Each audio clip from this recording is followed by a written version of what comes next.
Once, upon a time there was a brother and sister child, Hansel and Gretel.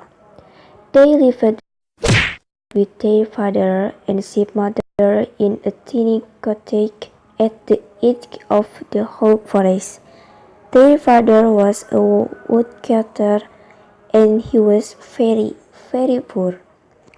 One day, the woodcutter said to his wife, "We have no money left and I can afford to buy animal." The woodcutter did know what to do, but his wife had an idea. The children into the forest and leave them tree. That way we will have to less months to feed. The woodcutter was very unhappy, but his wife insisted and finally he agreed. Hansel and Gretel had been listening at the door and Gretel was very frightened, but Hansel had a plan. I know what to do. Hansel crept out of the house and got her together lots of little white pebbles with he found in his pocket.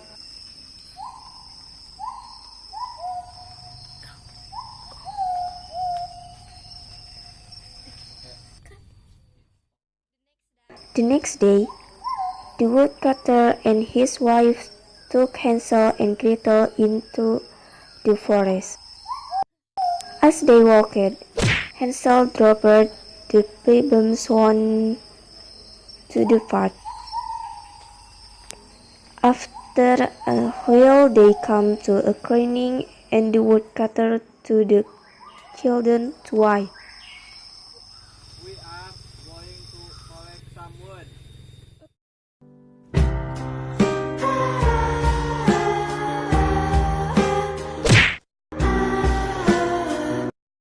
When they did not return, Hansel and Gretel began to walk.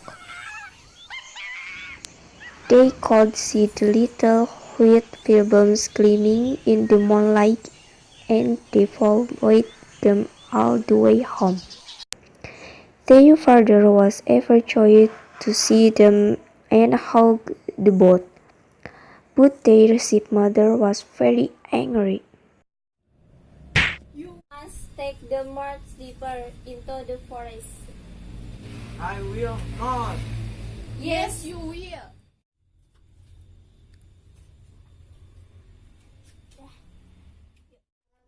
That night Hansel and Gretel's stepmother locked their door so they could not collect any more.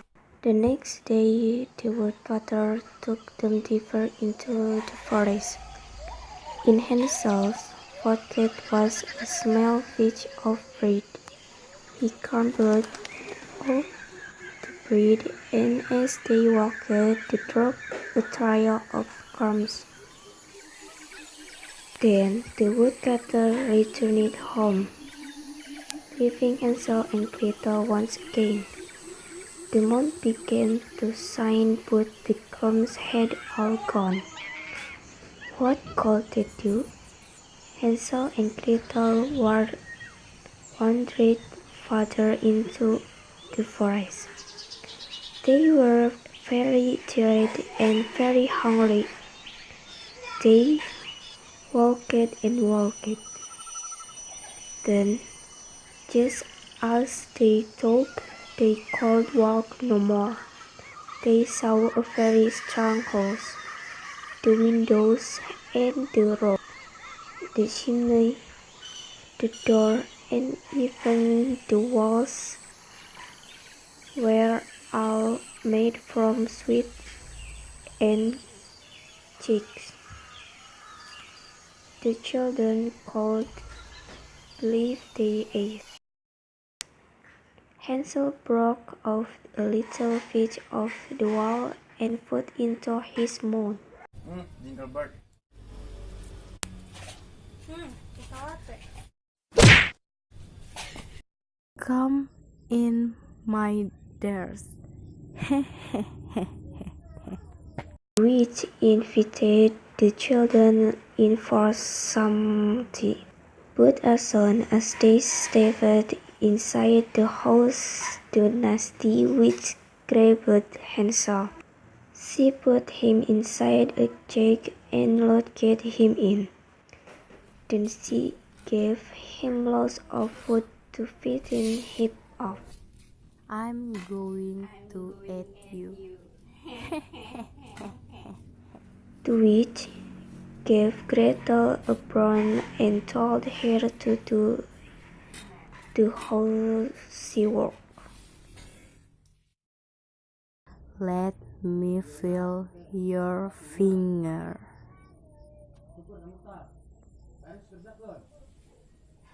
Tudin. One day, the witch grew very impatient. She decided that she was not going to wait any longer.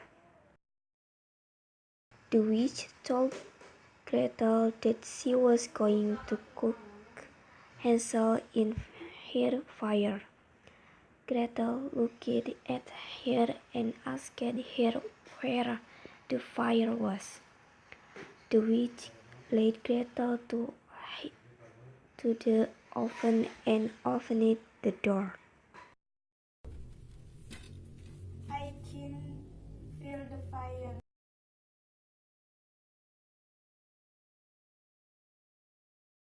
There it is. Gretel gave the witch an enormous push. The witch fell into the oven and Gretel slammed the door shut. Then she ran to rescue Hansel for the jug. In a corner of the house they could see something sparkling. It was the witch's treasure. Hansel and Gretel picked it up and began to walk back through the forest. After many days, they found their one home. Their father was overjoyed to see them, and their stepmother had left. Hansel and Gretel were home at last, and the wicked witch was gone.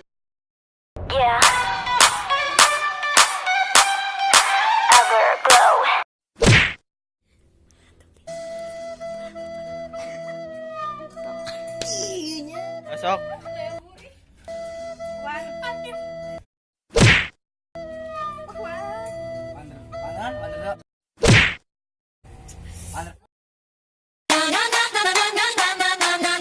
Everglow.